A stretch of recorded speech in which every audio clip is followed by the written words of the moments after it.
Hey, Dave Rother here, and in this video I'm going to talk to you about the importance of storytelling and how storytelling can actually help you sell considerably more products in your business. Now, this is one of these terms which when I was getting started out in business, and my kind of story is that I got started out in business and started a couple of businesses and then suddenly realized, crap, if I'm ever going to make any money, I actually need to get people to come and buy my product.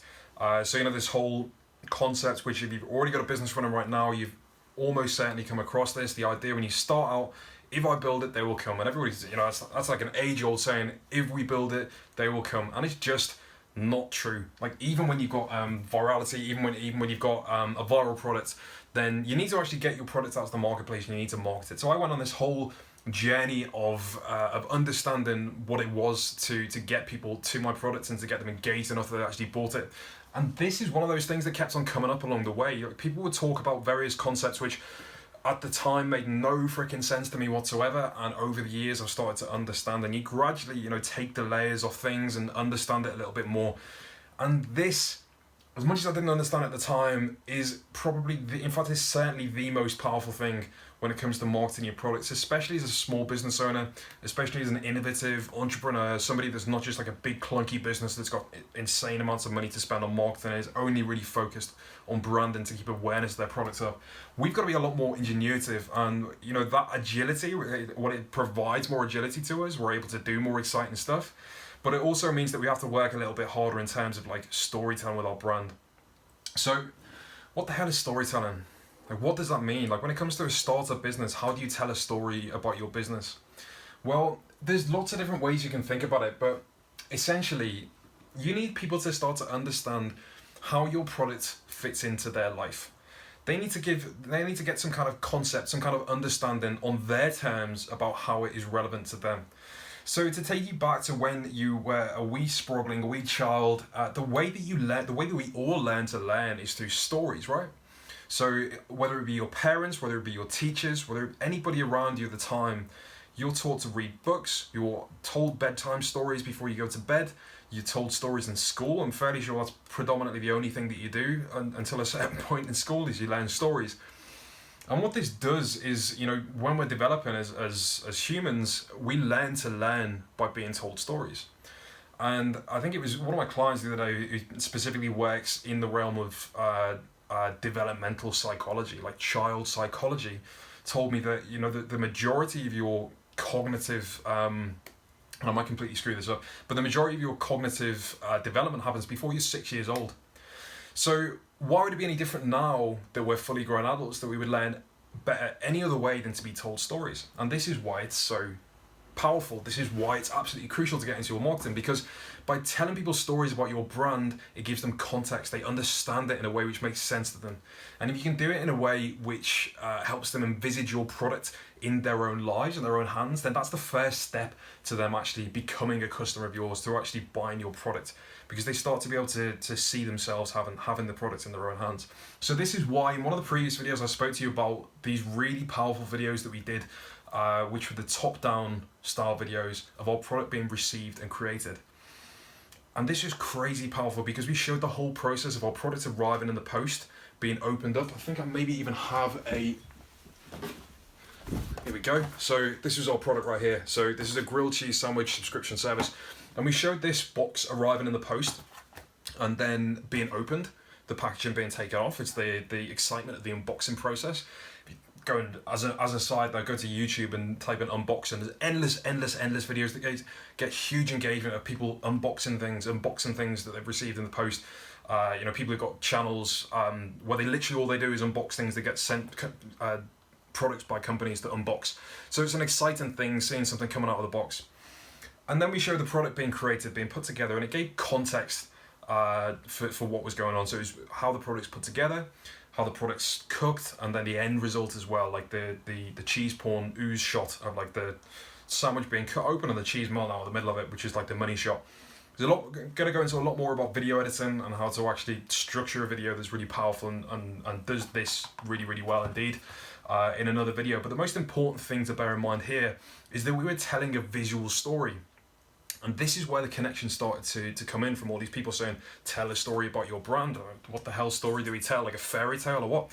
So this started to then make sense for me. You're telling the story of your product arriving in the person's into the person's life. So this worked remarkably well for us, like crazy well for us. And when I've done this in since then with clients in any niche whatsoever, it works just as well. It's just a case of figuring out what story you need to tell to be relevant. And to help people understand in their own terms how your product fits into their life. Now, the next element, I'm going to explain why this horse is relevant in a second as well, don't you worry about that. So, the next thing to bear in mind about storytelling is if we're grabbing people's engagement and giving them context about our product, this is also a crossover into the concepts of virality, because it helps people understand exactly how they should consume the content as well. So it creates a lot more context and a lot more chance that they're actually gonna sit and watch through the rest of the content, because we're used to being told stories as kids. It creates intrigue, like what's gonna happen, how is this gonna end. So storytelling is also one of those concepts of virality that gets people watching all the way through to the end. They're far more likely to share it with their friends. So this horse, you've been wondering about the whole time I've been talking, I'm sure. So I will now explain to you exactly what this means. So, in fact, I'll tell a story to do this. So, in fact, I'm going to mess up this story because I'm not very good with Greek mythology, but I'll tell you anyway. You already know the story, and this will probably give a little bit more context. So, there was a battle going on between two Greeks. No, I'm going to completely mess this up. Between two Greek cities.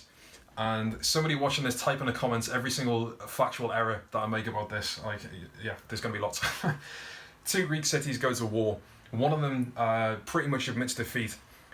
So to sort of curry favour with the people that they've apparently lost to, they create this wonderful big wooden horse. They leave it outside the gates. City B, can't remember who they are.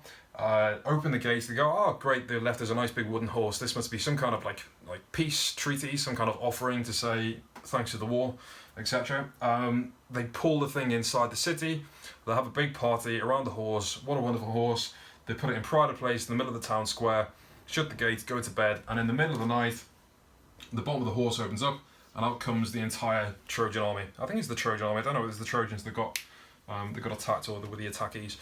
But out comes the entire Trojan army, and they attack and defeat the city B. So this is the concept of a Trojan horse, right? And the same concept's been used throughout history in lots of different ways. I think more recently regards to viruses, etc. Something comes in and delivers something which was unexpected. So this concept of Trojan horses and storytelling and marketing is really, really relevant. I just butchered that, didn't I? I enjoyed that. But it's really, really relevant, this concept of Trojan horses, because basically what you're doing is the Trojan horse in your case, this is the story. Right here, I'm going to use a different coloured pen. Your Trojan horse is your story. And it's not anywhere near as aggressive as those old Greeks, but within the story is hidden your brand message or your marketing message.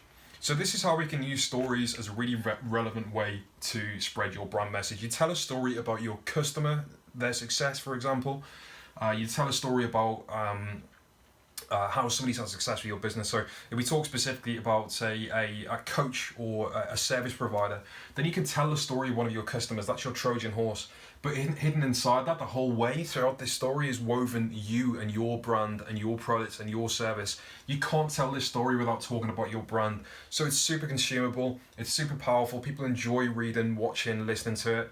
But all the time they're learning about your brand, and subversively, in a kind of humble brag kind of way, people are learning how awesome your brand is and exactly what it does for you in the form of a story about somebody else. So they naturally start to see themselves in this other person's story, and they start to think, oh well, I'm kind of like that as well. I could do with this same service, this same product, etc. And this is how it fits into somebody's life. They don't feel like they're being marketed to. They don't feel like it's icky. They don't feel like they're being strong-armed into buying something, which is like the old-style way of advertising, the kind of billboard advertising, which people still seem to do online now.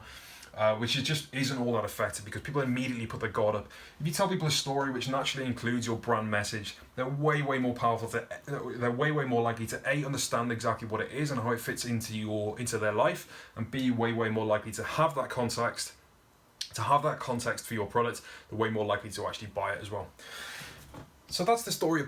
That's the power of storytelling. It's crazy powerful stuff, and when you master it, it's really not that difficult. You know, when you actually master it, when you start to tell stories about your brand and your content, you get super consumable, super engaging, super shareable content, and a much better quality of customer who already understands what you do, already knows, likes and trusts you, has context in their mind for exactly what your product is. They don't need it explaining to them in you know, like a boring marketing call which is taking up your time and theirs. It just gives immediate context, helps them understand, and makes them far more likely to become a customer.